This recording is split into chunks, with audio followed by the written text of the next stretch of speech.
Hello and welcome to today's Business Skills webcast, The Change Intelligent Leader. My name is Sarah Gonzalez and I'm from Redback Conferencing. Now, most of us know that around 70% of change projects fail to realise the intended business outcomes that we originally had in mind. On top of this, poor execution of any change management plan that we put in place can always leave our teams frustrated and disengaged. Today we're here with Huw Thomas from Blue Seed Consulting. He's here to enlighten us all on how we can become the change intelligent leader. And I'm excited for one because I feel like change management is something that everyone talks about, but very few do, right? So welcome. Thanks, Sarah. Great to be here. So technology is moving fast. We hear the word digitization, sorry, I'd get that one out, can be quite tricky. And all of us know that we're living in the age of this entrepreneur. So how does this impact or intensify competition, especially when it does come to disrupting incumbents and also impact change management for us? Yeah, well, there are lots and lots of different forces for change within organisations. And I guess all of those forces are underpinned by technology and digitisation. Those things are really driving many different aspects of the organisational landscape or the industry landscape globally. And some of those things, impacting competitors, so how organisations need to keep up or beat competitors or be ready for the next competitor. They impact customers, so with customers' preferences and so forth. Employees as well have a different experience and have different expectations of organisations. And the government as well. We're seeing changes in how governments are impacting organisations as well. So all of those four key things are impacting how organisations manage their businesses and change their businesses. And all of those aspects are really impacted by digital and technology. So some of the examples of that are with competitors, it's really the age of the entrepreneur and the startup. You would know this if you've been reading any sort of business publication these days. Silicon Valley is really a hub for entrepreneurs, and some of the world's largest organisations aren't very old. They're less than 10 years old. And it's easier than ever to start a business and to disrupt an incumbent large organisation. So it's also customers are becoming faster and more agile in the way that they go to market. So if you're a large organisation, chances are your competitor down the road is trying to get faster, get the new product out quicker than you, put in new technology which is going to free up their people's time, things like that. So all organisations are facing that pressure to be faster and to keep up with those new entrants into the market. Customers as well have very different expectations to what they did 5 or 10 years ago. They expect things to be cheap or free and fast and easy, more so than ever, and they have a very low tolerance for otherwise. When they get bad service, it's easy to get on social media and rant about it, and you're impacting potentially hundreds or thousands of people when you do that. It's also easy to switch providers, so people can open a bank account in a couple of minutes and switch all their banking over to that reasonably easy, much easier than they used to be able to. So changing customer preferences mean organisations need to continually change the way that they serve customers and have better standards. Employees as well are experiencing really a greater value of purpose in their work. They know they can switch jobs quite easily. They've got more competitors coming in who are trying to attract that talent with, whether it's providing a ping pong table or places to sleep during the day. The value proposition is competitive as well for customers. So the older organisations need to really reinvent themselves and become that cool, funky place to work. And that whole culture, and we spoke about this 2 weeks ago, funnily enough, the whole culture aspect can actually play into brand for many organisations. So it's almost like these three prongs, or you've got it right there, they all go into organisational change, don't they? Whereas 10 years ago, we might not have thought that. That's right, and all of them interact with each other, as you said. So customers are also attracted to businesses which have that great culture, because if they see that in the branding, they see that in the frontline employees who are really happy in their jobs, so customers will be attracted to them as well. And as well, the government, as you see, a lot of people are dissatisfied with the government, whether that's because politicians are doing a worse job, or we just have more information and we know about all the problems more so, and people have a greater voice on social media, so you hear more about the issues and the problems with government. Whatever the case, there's also a faster turnover of leaders, so there's more uncertainty. Certainly in the last 10 years or so, we've had many different leaders of the country, different leaders of major parties. and different balances of power in the houses as well, with the Senate, smaller independents and so forth having a lot of say. They can hold up policy and hold up legislation. And that just creates a bit of unpredictability. Things like changes to super impact a lot of investment and fund managers. The recent bank levy that was introduced, banks didn't see that coming. They're going to have to adapt to that and either work out how it affects their customers, their shareholders or their employees.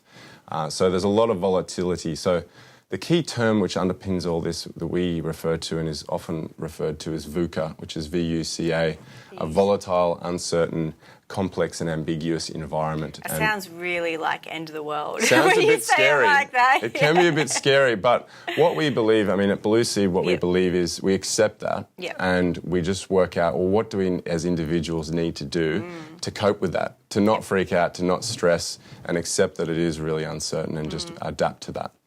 So you've obviously seen a lot of changes, and we just spoke about, over the past 10 years, how a lot of this is now disrupting businesses and impacting people every single day. In your opinion, how are organisations responding to this change? Are we doing it well? Could we be doing it better? Or what's the actual current situation? Yeah, there's lots of different things, obviously, that make up an organisation, so there's different levers that you can pull.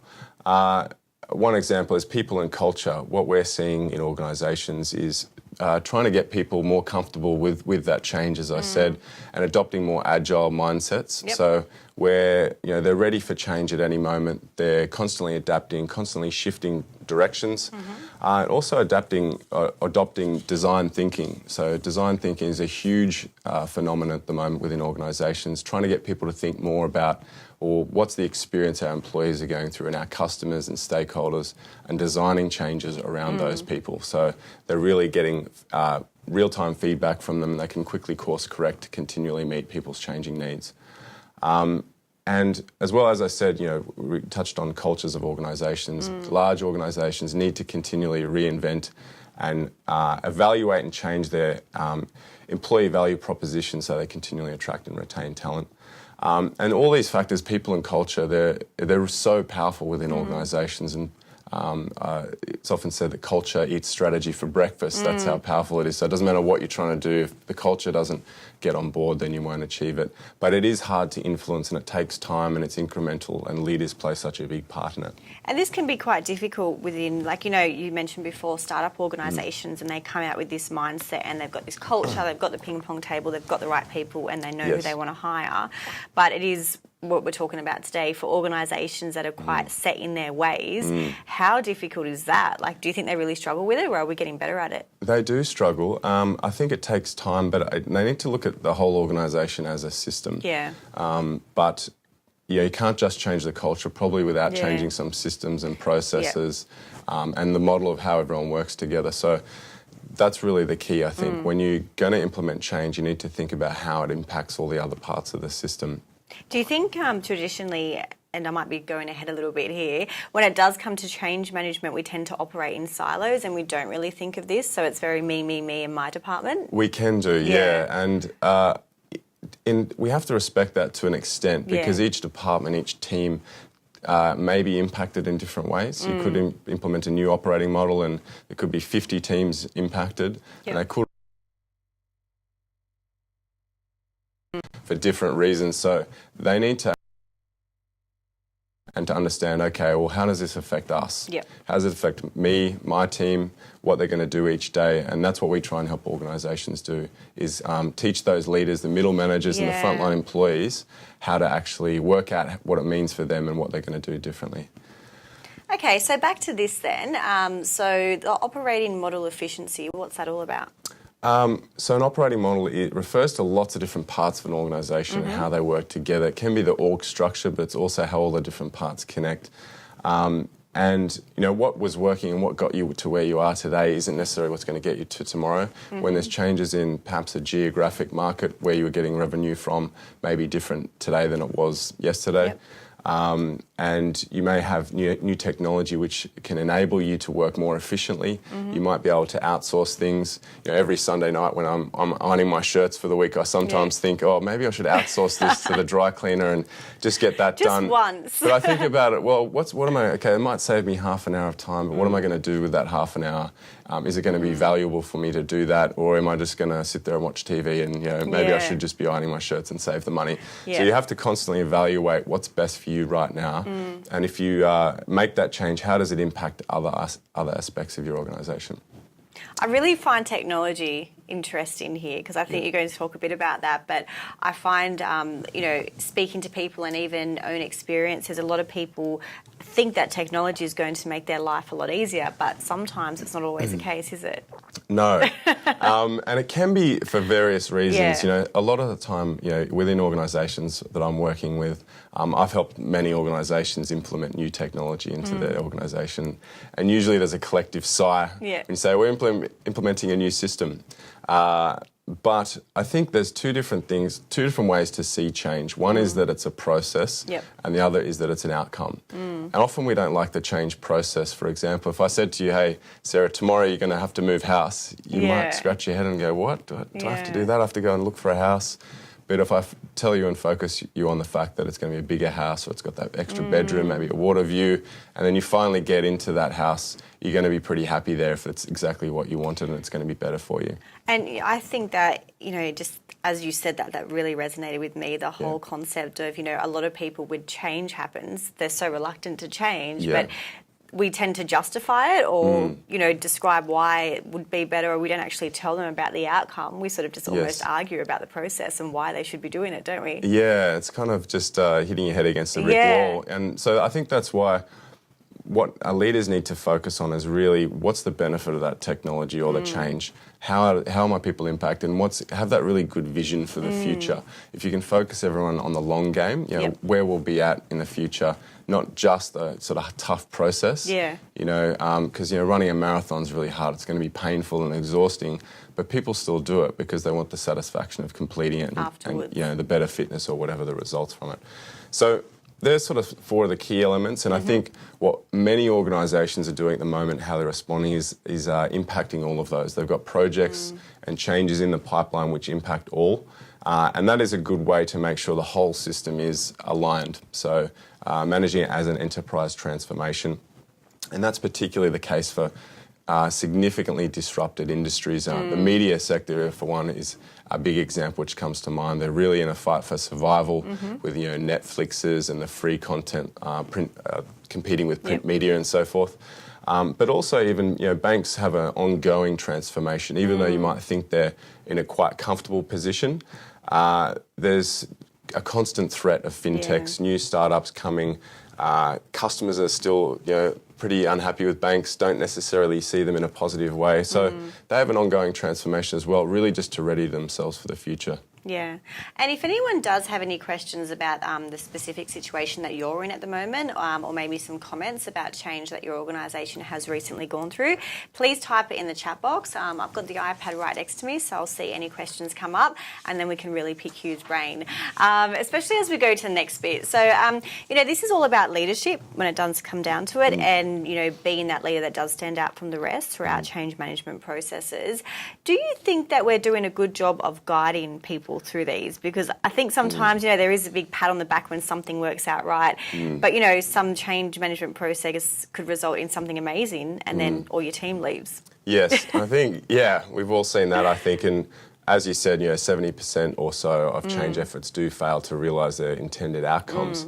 That might be because the solution that was chosen or the particular change was the wrong thing for that organisation at the moment. So it's a strategy issue. Or it could be that the change was implemented poorly. And I'd say the consensus is often that the change is implemented poorly. So leaders aren't necessarily doing a good job all of the time. And what we've seen, as you can see here, is a change or an evolution of how change is delivered or change is actually changing. Traditionally, the old school way is the size 11 approach, which is the kind of military style leader who makes a change, and if their people don't do it, they're just going to kick them in the butt. I bet you love walking into organisations and being confronted with those guys. They still exist. They definitely still exist. And maybe sometimes you need to resort to that at a certain time. Maybe if you've got a recalcitrant employee and you need to sort of, really make that change happen. But employees really, as we said, they have a bit more power these days. And often they know more about what's going on, the best thing for the organisation than the leader does. Sometimes the leaders are sitting in, the ivory tower calling the shots, but they aren't seeing the customer issues up Yeah. front. They aren't seeing the frontline employees' experience. So leaders, more effective leaders will listen to employees to find out how they're impacted and is this the right strategy for them, as well as the process for how to deliver it. So listening to how it should be done. Moreover, I think what we've seen in the last few decades is the rise of change management as a discipline, so a structured management of the change, and that's why people like me have jobs in specialising in change management, and consultants that have those jobs largely came about incongruent with software development, more technology going into organisations. The techies and the leaders putting that in realise they can't just build a solution and hope people will figure it out because they're not all technical, and so.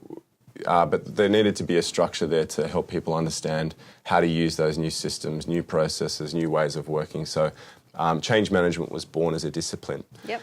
But what we're seeing really right now and why we have this concept of the change intelligent leader and what Blue Seed really tries to do as an organisation, we help our clients become change intelligent organisations. So collaborative change is really the priority at the moment and making change part of business as usual. So not just having a project team or a bunch of technology people throwing a solution into the business and hoping for the best, but making everyone in the business working really well together so that they implement it really, really well. And this is CQ, and I think this is awesome because as soon as you put a Q in front of something, I'm sold. Like, I need to know this. So this is really what you were talking about before, like the entire organisation and everyone being involved within this process, isn't it? That's right. Yeah, I mean, leaders have a key role to play simply because they touch on so many different people within the organisation, different parts of the organisation. When the CEO speaks, usually there could be thousands, tens of thousands of people listening. So what the CEO does is going to play a big impact. Same with all the leaders in the organisation. But everyone can play a role as well, even if you're not in a formal leadership position. So we believe everyone needs to have change intelligence, this CQ concept. So we've got it, obviously, intelligence quotient, your emotional intelligence quotient, and now we say that change intelligence is really one of the key leadership imperatives and the imperative to survive in this VUCA world and not freak out. Yeah, and I get that probably plays in various aspects of someone's life, right? Not just within the workplace, but it probably carries over into how they operate on so many levels. Yeah, I think so. So it's a blend of art and science, we always say, and being emotionally intelligent is part of it. So being, I guess, level-headed, no matter what the craziness that's going on around you, but also having, I guess, a structured way to thinking about change. So having key tools and techniques for how you influence change in other people, how you bring others on the journey with you, and how you take yourself along that change journey. I think it's a blend of lots of different things, which is why we have this chart with lots of different words referring to what change intelligence is. It's just actually clicked to me. It's a CQ. Yeah, there you go. After all this time, it worked. So we now understand that it's important, and as organisations, go into this next, area of the unknown, like you said, that it's important to be this change intelligent leader. How do we know if we have the capabilities or the potential to be this? And is there a point where we're like, do you know what, we can't be that person? We are that size 11 guy. What do we do then? Yeah, that's a really good question. I think one of the most important things is that the different roles within the organisation are working together. Yep. So if you're struggling, there should be lots of people that you can reach out to, whether it's your leader, whether it's a different part of the business, or if you see a problem with the change and you think it's not going to work for you, that you do something about it. I think too often organisations and people within organisations will just accept, this change is just going to fail and I'm just going to let it fail, and just like that other one. I'll just watch you. Yeah, so I think there's more that can be done than just that acceptance. You shouldn't accept that things are just the norm, that's the way it is. Some organisations I go into, I talk to one of the leaders or a middle manager and they say, that person never talks to that department and that never happens. And I sort of say, well, why? Yeah. And it's often not a very good answer. It could be just like, that's just the way it's always been. And not acceptable. Yeah, so, I mean, for me, the job's easier. The fix is there. I'd say, well, okay, we just need a team to actually talk to each other. You need a process to do that, whether it's a cross-functional team. So the solutions are actually easier than you often expect. And it's just a matter of looking for help for the right people. Okay, so here are the capabilities here. So can we go through these just quite high level? Yeah. Once again, just to tell people online exactly what it all means, how Yep. they can become this person, and whether or not they do have the capability to do Yeah, so. sure. So I guess we've touched on some of this stuff. The change intelligent leader, these are just some examples of the capabilities that they might have. And there's lots and lots of different capabilities. And we teach businesses and leaders a lot of those in the training that we do. But they understand the case for change, and they track and measure change. So they know what a change is trying to achieve. They might hear about it from the CEO or the boss, but they might not understand it immediately, but they go and find out. So they want to know, is this going to save my people time? Is it going to how's it going to benefit our customers? And they want to connect all the dots back to that benefit. Yeah. So that when they actually make the change in the organisation, they can go and track it. They can see, okay, well, is this new technology really saving my people time? If it's not, why not? Do we need to do something different, or do we need to get this solution fixed? So they're inquisitive, and they're tracking success to make sure that it actually is sticking within their organisation. They also understand the change drivers, and they and craft a compelling narrative, as I touched on. They know what's going on in the organisation environment. And what I always say to people is that, change isn't driven by organisations. Organisations really just adapt to change. So when people sort of say, oh, the boss is changing things again and blaming the boss, and why are they doing this? Really, the boss is just making the best of what's going on in the larger environment.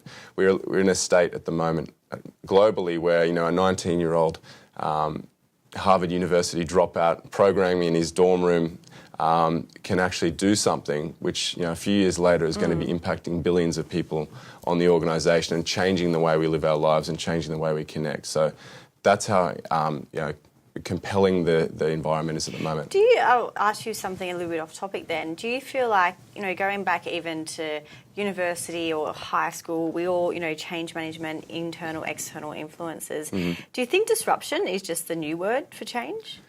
I think disruption is Or are we focusing too much on it? Well, disruption is definitely a term which is used a lot. Yeah.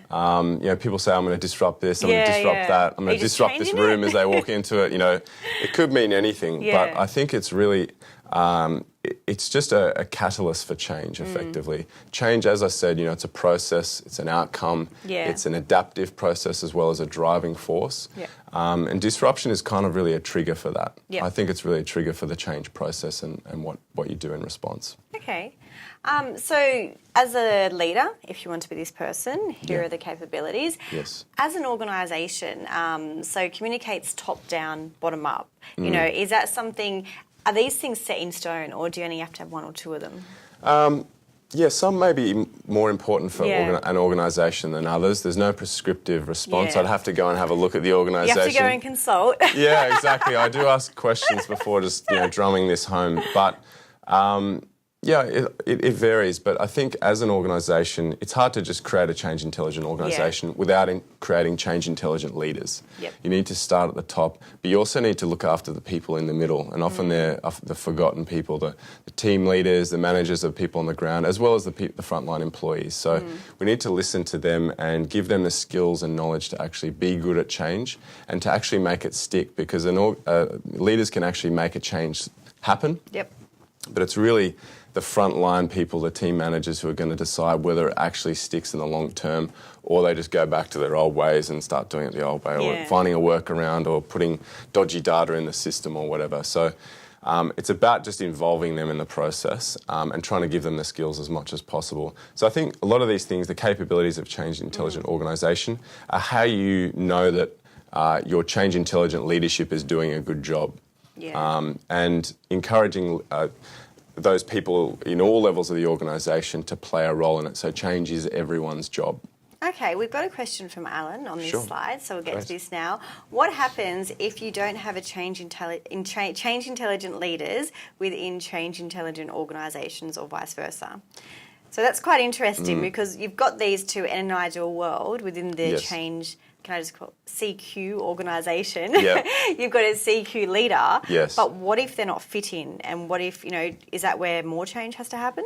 Yeah, that's a great question. I'm sure there's lots of organisations that have that problem. I think even top organisations, there's a mixture of change intelligence in terms of their leaders. And we may not always, even the most change intelligent people may not always be change intelligent at the time. So it's a conscious thing. But what I would say is that it's not just formal leaders within organisations which have the power to drive change and be change intelligent and create change intelligent organisations. Anyone can do it, and it's just a matter of being proactive about it. For example, that example I said about if the change isn't working, do something about it. Raise issues, question things. So if you don't understand why a change is happening, ask a question so that you do understand. Say, hey, we need to know why this is happening. We need to know how we're going to benefit so that we make sure we make the most of this and we do benefit. So don't be afraid to question leaders respectfully and encourage an influence of your peers as well across and like teams. you said earlier, there's people on the front line that might be more in the front line and speaking to customers all the time and understanding what's actually happening out there. So what's your tips on bringing those people in to the people? This probably goes into the next thing I was going to ask you in terms of who does lead the change within an organisation and how do you blend the two? Yeah, so there are different key roles within an organisation which influence change, and it includes everyone. As we said, change is everyone's job. Traditionally, change is sparked, or I guess, by the leaders in an organisation. So it could be the CEO or someone at that top level, or a general manager who owns a budget to fund a change initiative. We call them change architects at Blue Seed. So they're the ones who have a vision for how the organisation should function in the future. They usually cough up the money to make it happen, so they have a solid stake in its success. And they might sit on steering committees and try and make sure things are being done correctly as it's being implemented. You also have change enablers who are change managers or project managers, people who work in project teams, consultants like myself who come in and try and build and deploy the change within the organisation. And obviously they're quite a mature practice in many industries. Then you also have what we call change makers, and we think they're one of the most important roles in an organisation, and that's really the business itself. So everyone from senior executives down to middle managers to the frontline employees. So what this CQ organisational system is implying is that all three of those roles need to really work together on any change initiative. So if you're implementing a change as a change manager, you need to go and consult the business, and maybe it's a sales organisation. You need to go and speak to some salespeople and say, hey, will this technology work for you? How will it work? How will your role be impacted? What will you need to do differently? What will that team over there need to do differently? What are your customers going to think of this? Asking a lot of those questions and doing a real impact assessment and listening really, really carefully to them. So what happens in a non-change intelligent organisation is the change enablers and the architects will fund the change, build it, and then kind of throw it over the fence to the business, and they're sort of scrambling, trying to go, why is this happening? Why did we do this? We didn't want this. So to avoid that, it's really all three aspects or all three elements of the organisation working together to make sure it's designed right. And I think that's really a lot of what design thinking is. A lot of organisations are using design thinking. So thinking about what's the customer experience? What is it today? What do we need it to be? And thinking about what their needs are, what are their preferences, what's the real problem we're trying to solve for them, but also thinking of that in terms of employees. So what's their experience today? What do we want them to care about, or what do they care about? But we have to go and ask them to find that out, to design the solution and the change process effectively. Okay, definitely makes sense. We do have a few questions coming in now. So what I'm going to do, I'm going to please ask people to complete the feedback survey, which you'll find in the tab on the top of the screen. Please complete that and we'll send you the recording, because you'll no doubt want to share this with some other members in your team, maybe some change intelligent leaders or people who need to be or change the less intelligent. Yeah, exactly. Just don't tell them which one they are. And then also there's some links here on the screen as well that Huw has very kindly put together. So this is more about Blue Seed, where they can find more information, or perhaps you yourself want to find out how he can help your organisation. So there's details on there. I'll send his details afterwards. Complete the survey, you get the recording. Simple. What I'm going to now is go through some questions. So first of all, and this is just going back to that slide, which I'll take us back to, which actually talks to those three people within the organisation. Okay, so this is from Sophia. Within our organisation, we put teams together for certain projects. Is this similar to what you're talking about? Yes. So I guess the team that's put together for a project would fit into the change enabler component there. And your change architects, who could be your sponsor, the person providing funding, or someone from that part of the business, might work with you on a working group or a steering committee.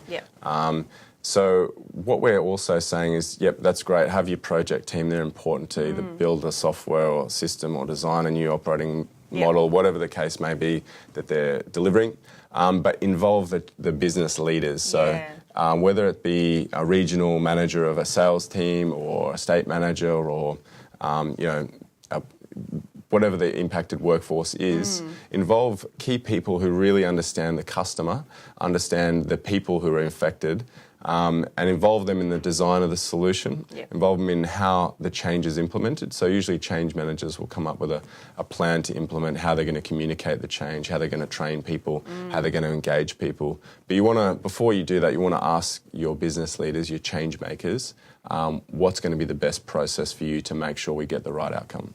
Yeah, I hope that answers your question, Sophia. I think a lot of the time, you're right, we just create teams and we think, we're helping the business grow, we're helping this change happen, but we're just one piece of the puzzle. That's right. Where are the other two? How are they involved? That's exactly the key takeaway. So you build a project team, absolutely important, but it's not going to make success on its own. It's really about the business and involving people. Yeah. Okay. We have another question here. Sure. So this one's from Nathan. So within our organisation, I do think we manage change quite effectively. However, a lot of it isn't done within a certain time period. Do you have any recommendations? That's a great question. And again, it's case by case. I think you have to ask the question on each case why it's not being done within a certain time period. Yeah. Is it, is it poorly forecasted? Do we not have good plans? Are we not consulting the right people in developing those plans to make sure that they're well thought out and achievable?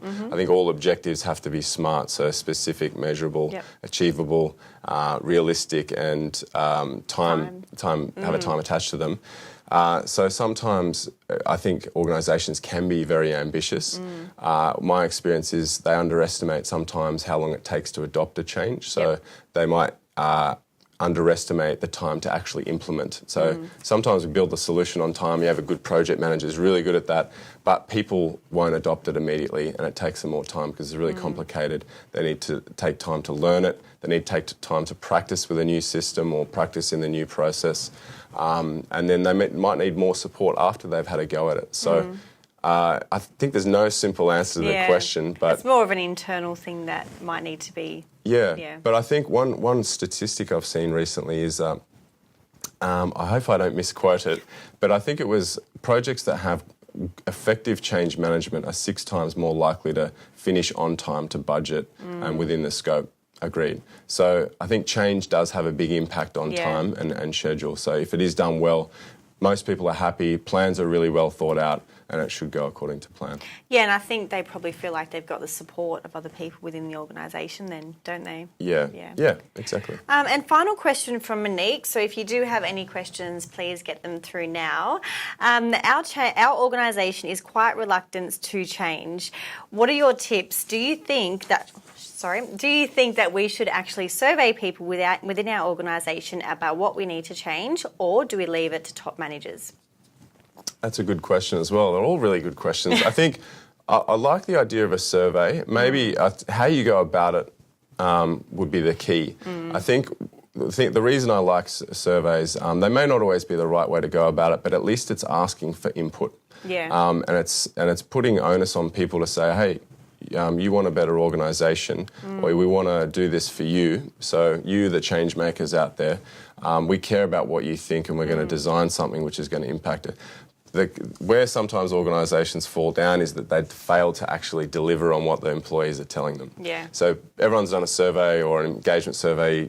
They talk about the things they don't like, and then nothing happens. Oh, is that the worst? And it's like, thanks for your feedback, no one cares. Yeah, so that's my feedback on the survey. I think it's good to ask questions and involve people, but I would maybe try and establish more, give them more of a formal role. Key people, whether it's the most change-averse people, sometimes involving them very, very closely in an effort to change the organisation is a good thing because you can turn them around. If you Yeah. can turn around the most change-averse person into a change supporter, then that's going to be a powerful force for all their people because everyone will see, oh, even that person's buying into it. Yeah, Maybe I'll I do should that, too. Yeah, because yeah. normally they hate everything. Yeah. So that's one technique as well. Okay.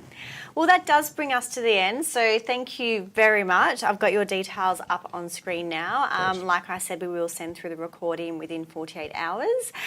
Final thoughts from you. It's been great having you on. I think you've touched so many different aspects, and the thing I like about it is there's stuff in there that we can take away and apply or influence within our organisation today, which is always a great 40 minutes well spent Fantastic. in my book. Final thoughts. What's your top tip for people out there? Well, I think at Blue Seed, our mission is really to make the entire world more change capable. We want others to join us in this mission. So I think the key takeaway for people, I hope today, is that you can be more capable of change. You can thrive during change, even with the VUCA world, the volatile uncertainty, all that stuff, which sounds scary. The future can be very, very bright. And I think we have to stay focused on that, but also build our ability to manage change and try and help other people through that as well and influence other people so they become more change intelligent. Great. Wouldn't that be an ideal world? Be like Avatar. Yeah. Thank you so much, everyone, for joining, and we hope to see you at future business skills events. Have a great day. Thank you.